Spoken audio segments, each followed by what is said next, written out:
सबसे पहले काबा को मक्का में इब्राहिम अलैहिस्सलाम ने बनाया था। We all know that। लेकिन यहूदी और ईसाई जो इब्राहिम अलैहिस्सलाम को एक सच्चा पैगंबर मानते हैं, वो सारी इंपॉर्टेंस यरूशलेम को देते हैं और मक्का को बस एक आम सी सिटी कहते हैं, और कहते हैं कि मक्का का इब्राहिम अलैहिस्सलाम और उनके खुदा से कोई ताल्लुक नहीं है। लेकिन इन्हीं की किताब तौरात में क्लियरली लिखा हुआ है कि मक्का में ही खुदा का घर है।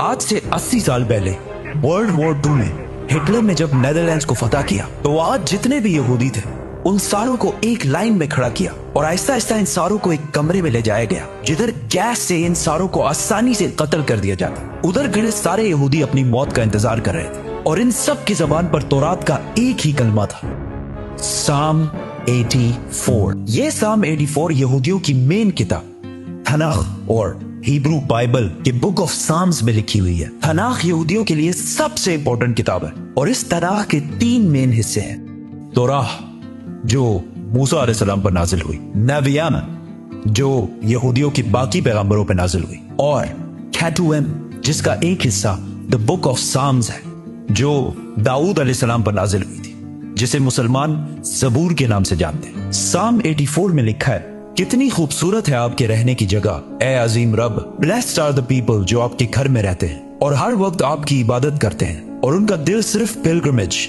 हज की तरफ होता है। जब वो बक्का के खुश्क वादी के पास से गुजरते हैं, बक्का तो वो उस वादी को स्प्रिंग्स चश्मों में बदल देते हैं। They go from strength to strength, जिसका असली हिब्रू तर्जुमा है they go from mountain to mountain. यहूदियों की इस किताब में क्लियरली लिखा है कि खुदा का एक घर है, बक्का की खुश्क वादी में है और उसके पास चश्मा भी है और वहां लोग पहाड़ से पहाड़ की तरफ जाते हैं। ये क्लियरली काबा की बात हो रही है जो मक्का में है, जिसके पास जमजम का कुआं है, और लोग सफा के पहाड़ से मरवा की तरफ जाते हैं। लेकिन यहाँ तो लिखा है कि अल्लाह